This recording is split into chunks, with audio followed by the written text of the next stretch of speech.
کہ ایک جامد نگرانی کرنے والا ہدف کے مقام پر نظر رکھتا ہے۔ ہدف کے گھر کو اور دوسرے نگرانی کرنے والے خارجی راستوں پر نظر رکھے ہوتے ہیں۔ ہدف چوں ہی روانہ ہوتا ہے، جامد نگرانی کرنے والا دوسری خارجی راستوں کی نگرانی کرنے والوں کو مطلع کرتا ہے۔ اس میں ایک آدمی نگرانی کرتا ہے، وہ کیا ہے؟ اس کا استعمال مخصوص جامد نگرانی میں اچھی طرح کیا جاتا ہے۔ حرکت والی نگرانی میں اس کے استعمال سے بچا جاتا ہے کیونکہ یہ لچک مہیا نہیں کرتا اور بچنے کے امکانات میں بہت کم کوئی لچک رہ جاتی ہے اور پہچانے جانے کے امکانات زیادہ ہوتے ہیں۔ مقصد کیا ہے کہ ایک پر نظر نہیں رکھنے دینی، ایک کو ٹارگٹ نہیں کرنے دینا، ان کو کنفیوز رکھنا ہے تاکہ اس کی طرف وہ نہ جائے۔ وہ کہتے ہیں کہ یار ایسے آ رہی تھی، بائکیں آ رہی تھی، ہمیں پتہ ہی نہیں تھا، ایک آ گیا ٹیک کر گیا۔ وہ یہی ہے، نظر رکھتا ہے کہ ایک آ گیا، وہ کہتے ہیں وہ جو پہلی بار تھا وہ تو پیچھے گیا، اب دوسرا آ گیا۔ وہ جاتے ہیں کہ وہ دوسرا بھی نہیں، اب تیسرا آ گیا ہے۔ تو یہ اسٹریٹجیز، یہ جو عسکریت پسند ہیں، یہ ایسے اپنی تبدیل کرتے رہتے ہیں اور یوں شدت پسندی اپنی ان کی جاری رہتی ہے۔ وہ کہتے ہیں کہ ممبران ہمیشہ کسی ڈھال کو استعمال کرنے کے لیے تیار رہتے ہیں کہ ایسا بالکل بھی دکھائی نہ دے کہ وہ نگرانی کر رہا ہے۔ تو یہ جنگ اب دنیا کی ہتھیاروں سے زیادہ، مار دھاڑ کے سے زیادہ انٹیلیجنس کی ہے۔ اب یہ اسرائیل یا امریکہ یہ ایسے تو نہیں آتے، انٹیلیجنس ان کی اسٹرانگ ہے۔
بسم اللہ الرحمن الرحیم۔ السلام علیکم، مجھے کہتے ہیں مقبول احمد۔ آپ دیکھ رہے ہیں پروگرام بلوچستان کا مسئلہ کیا ہے۔ بلوچستان میں انسرجنٹ کام کیسے کرتے ہیں، لوگ انسرجنٹ بنتے کیسے ہیں۔ آج ہم اس مرحلے پر آ گئے ہیں کہ ان کو انٹیلیجنس کیسے ملتی ہے کہ کوئی سیکیورٹی فورسز والا ہے یا کوئی جو جس کو وہ اپنا مخالف گردانتے ہیں، اس پر حملہ کیسے کرتے ہیں، ان کو کیسے پتہ چلتا ہے۔ وہ تو چھپے ہوتے ہیں، تو وہ کیسے آتے ہیں اور نشانہ باندھتے ہیں۔ پچھلے پروگرام میں ہم نے آپ کو تھوڑا سا اس کا انٹرو دیا تھا، آج ہم اس کی مزید ڈیٹیل میں جاتے ہیں۔ اب آتے ہیں کہ وہ نگرانی کرتے ہیں، کوئی بھی جو ان کا ہدف ہے اس کو ٹارگٹ کرنے کے لیے ظاہری بات ہے نگرانی کرنا پڑتی ہے۔ تو نگرانی کس صورتوں میں ہوتی ہے اور کیا کیا کیا جاتا ہے۔ تو نگرانی کی وہ شروعات کرتے ہیں، کہتے ہیں کہ ایک جامد نگرانی کرنے والا ہدف کے مقام پر نظر رکھتا ہے۔ مثال کے طور پر ہدف کے گھر کو اور دوسرے نگرانی کرنے والے خارجی راستوں پر نظر رکھے ہوتے ہیں۔ ہدف چوں ہی روانہ ہوتا ہے، جامد نگرانی کرنے والا دوسری خارجی راستوں کی نگرانی کرنے والوں کو مطلع کرتا ہے۔ اس طرح خارجی راستوں پر موجود نگرانی کرنے والے ہدف کا پیچھا کرنے کے لیے بڑھتے ہیں اور پھر جامد نگرانی کرنے والا دوسرے نگرانی کرنے والوں کے ساتھ شامل ہو جاتا ہے۔ مطلب سپوز کیا ان کا ایک ٹارگٹ ہے کہ یہ شخص ہمارا ٹارگٹ ہے، وہ اس کے گھر کے آس پاس کھڑا ہوتا ہے، وہ دیکھتا ہے کہ ہاں اب اس کا ڈیلیگیشن ہے یا وہ ہے، وہ نکل رہا ہے، تو وہ کیا کرتا ہے کہ ہاں بھائی اب نکل رہا ہے۔ تو وہ اکیلا نہیں ہوتا، جو بھی اس کے ساتھی باقی ہوتے ہیں نا، ان کو بتاتا ہے کہ ہاں بھائی اب نکل رہا ہے۔ وہ پھر وقفے کی صورت میں کھڑے ہوتی ہیں۔ ایک دو گلیاں جو جامد والا ہوتا ہے، مین ہوتا ہے، جو شروعات کی انٹیلیجنس دیتا ہے، وہ نمبر 1 وہ بتاتا ہے، تو وہ اگلا جو ہوتا ہے وہ کچھ فاصلے پر ہوتا ہے کہ ہاں آ رہا ہے.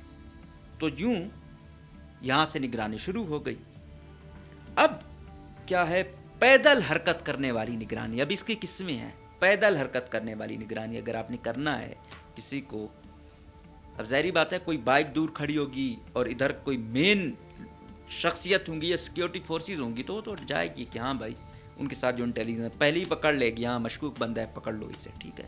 تو اب وہ کیا کرتے ہیں، اس پر آتے ہیں. ایک آدمی والی نگرانی. اس میں ایک آدمی نگرانی کرتا ہے. وہ کیا ہے، اس کا استعمال مخصوص جامد نگرانی میں اچھی طرح کیا جاتا ہے. حرکت والی نگرانی میں اس کے استعمال سے بچا جاتا ہے کیونکہ یہ لچک مہیا نہیں کرتا اور بچنے کے امکانات میں بہت کم کوئی لچک رہ جاتی ہے اور پہچانے جانے کے امکانات زیادہ ہوتے ہیں. وہ کہتے ہیں کہ جب موومنٹ ہو رہی ہو نا تب یہ وہاں پر ہو، ساتھ ساتھ ان کے ہو، تو ظاہری بات ہے پکڑا جائے گا. جو موومنٹ ہو رہی ہے تو اس میں تو ہاں ایک جگہ پہ بیٹھے ہوئے ہیں تو ایشو نہیں ہے، لیکن جب وہ موو کر رہے ہیں یا ان کے ساتھ موو کر رہا ہے تو آٹومیٹیکلی یہ نظروں میں آ جاتا ہے. اب دوسری قسم ہے 2 آدمی والی نگرانی. ایک نگرانی کرنے والا ہدف کا پیچھا کرتا ہے جبکہ دوسرا گلی کے اسی طرف سے اس کا پیچھا شروع کرتا ہے یا گلی کی اگلی طرف سے. پہلے نمبر 1 جو ہے وہ بتاتا ہے کہ ہاں بھائی نکل رہے ہیں، ساتھ ہوگا، ٹھیک ہے. اور جو دوسرے والا ہے اس کو بتائے گا، وہ دوسرے والا اس کو اگلی گلی سے یا اس سے اگلی گلی یا کوئی روڈ ہوگا ادھر سے پھر اس کے ساتھ مل جاتا ہے. اب تیسرا سٹیپ آتا ہے 3 آدمی والی نگرانی. اس میں اب آپ اس کو سمجھیں الف بے جیم کی صورت میں. الف جو ہے وہ ہدف کا پیچھا کرتا ہے جبکہ بے الف کا پیچھا کرتا ہے اور الف کو نظروں میں رکھتا ہے. بے غیر معمولی واقعات اور ممکنہ دشواریوں پر بھی نظر رکھے ہوتا ہے. جیم گلی کی اگلے پار ہوتا ہے ہدف کے پیچھے. جب ہدف کونے میں مڑتا ہے الف پہلے والا رخ جاری رکھتا ہے جبکہ بے الف کی جگہ لے لیتا ہے اور اس طرح جیم بے کی جگہ لے لیتا ہے اور پھر سے الف جیم کی جگہ لے لیتا ہے.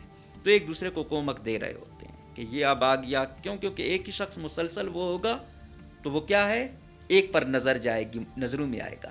جب بھی آگے جائے گا پچھلا وہ کہے گا کہ یہ تو عام لوگ ہیں، یہ اب تو دوسرا بھی آگے آ گیا ہے.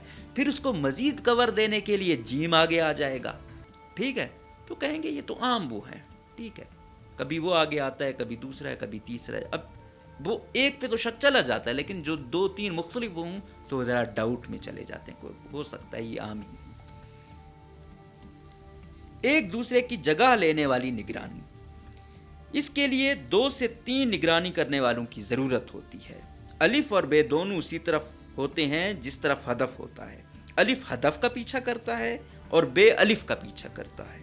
کچھ وقت یا فاصلے کے بعد الف بے کی جگہ لے لیتا ہے اور بے الف کی جگہ لے لیتا ہے.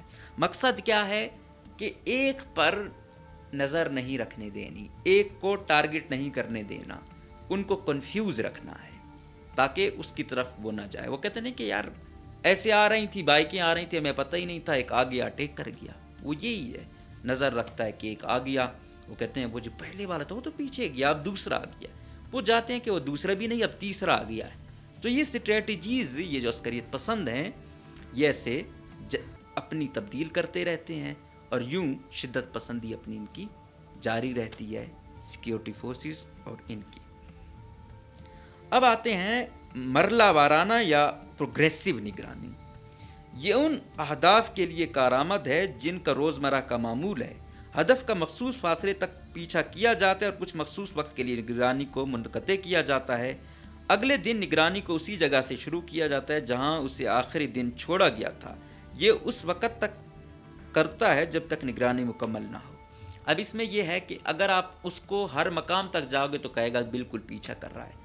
اگر آپ گئے ٹارگٹ کے ساتھ، ایک دن گئے پھر سائڈ لائن ہو گئے، دوسرے دن پھر آگے سے وہ گئے، کچھ وقت کے بعد ادھر ہو گئے، تو وہ فیملیئر ہی ہوں گے کہ یار یہ آس پاس کا ہی ہوگا، آتا ہے اور چلا جاتا ہے. لیکن وہ کیا کر رہا ہوتا ہے؟ وہ مائنڈ سے کھیل رہا ہوتا ہے کہ وہ نظروں میں بھی آئے تو لوگ کہیں یہ تو ادھر ہی پھرتا رہتا ہے.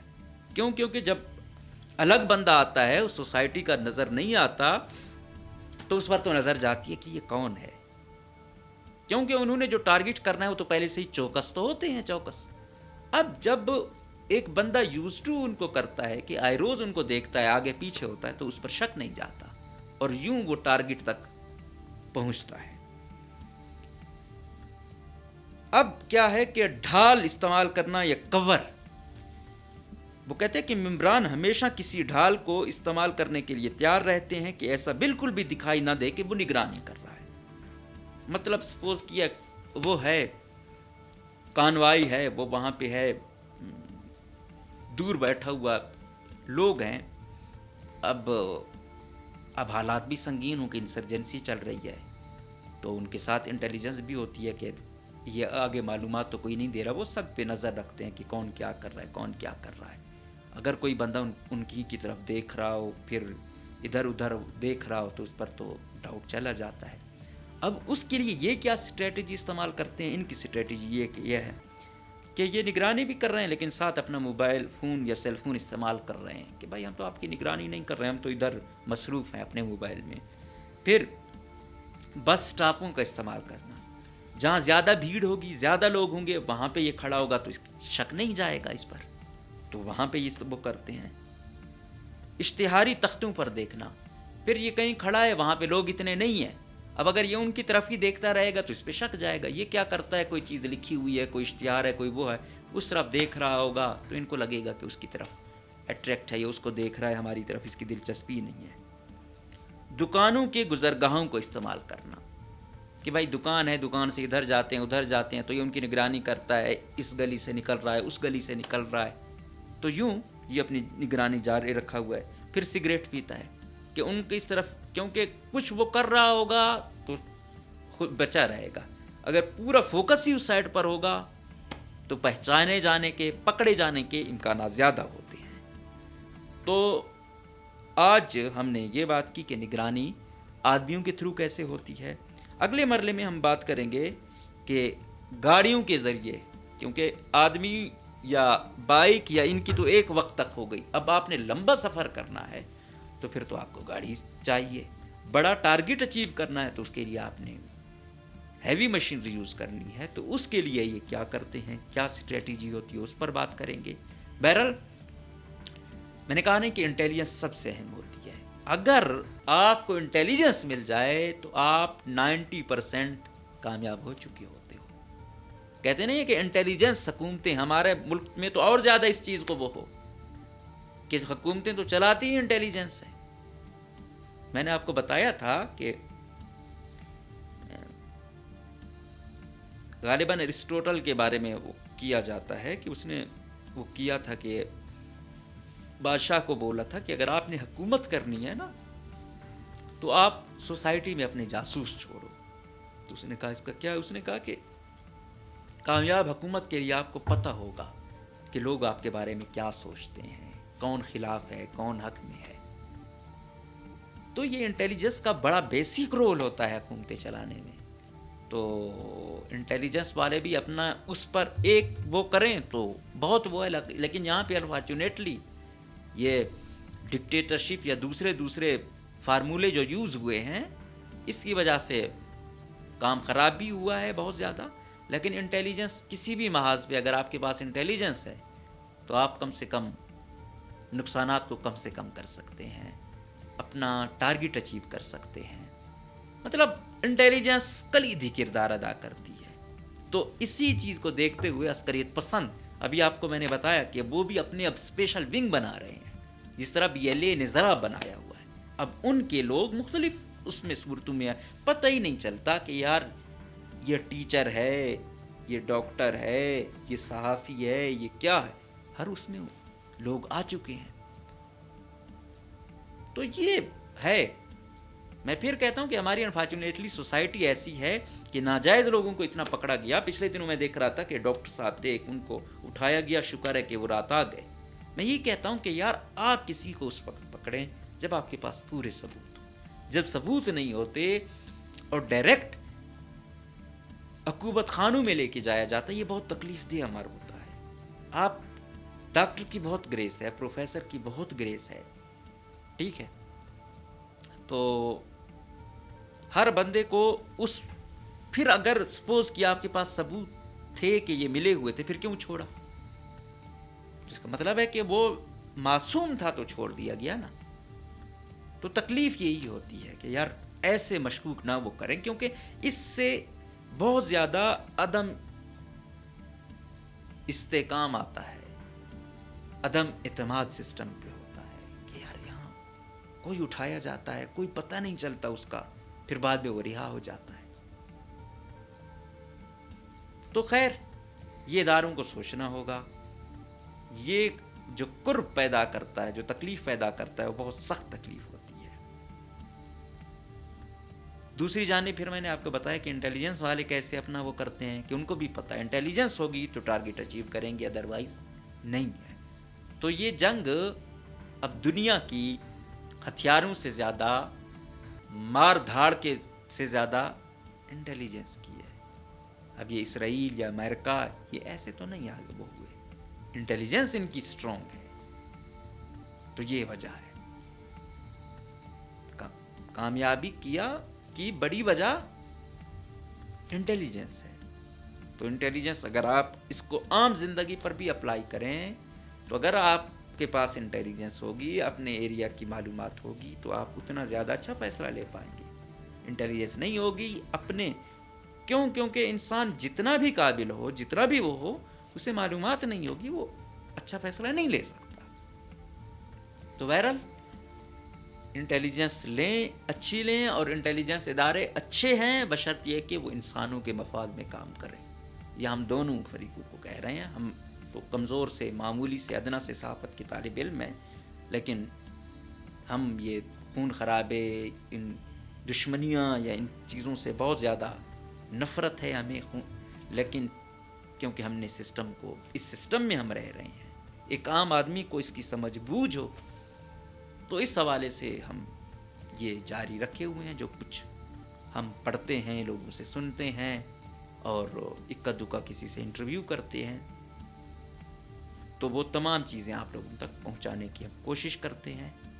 بہرحال اگر آج یہاں پہ عدم استحکام ہے تو اس کے پیچھے کچھ شاید غلط انٹیلیجنس شیئرنگ بھی ہو، کچھ غلط فیصلے بھی ہوں، کچھ غلط لوگ بھی ہوں۔ تو سسٹم کی بہتری کے لیے انٹیلیجنس اداروں سمیت فیصلہ سازوں کو یہ ایکسیپٹ کرنا ہوگا کہ ہم سے کہیں نہ کہیں غلطیاں ہوئی ہیں، اور اس کے تدارک کے لیے ہم کام کر رہے ہیں، اور عوام کو اعتماد میں لے رہے ہیں۔ جب عوام کو اعتماد میں لیں گے، عوام پہ اعتبار کریں گے، عوام کو فیصلہ سازی میں شامل کریں گے، تو اس کے نتائج یقیناً اچھے ہوں گے۔ اجازت دیجیے، اللہ حافظ۔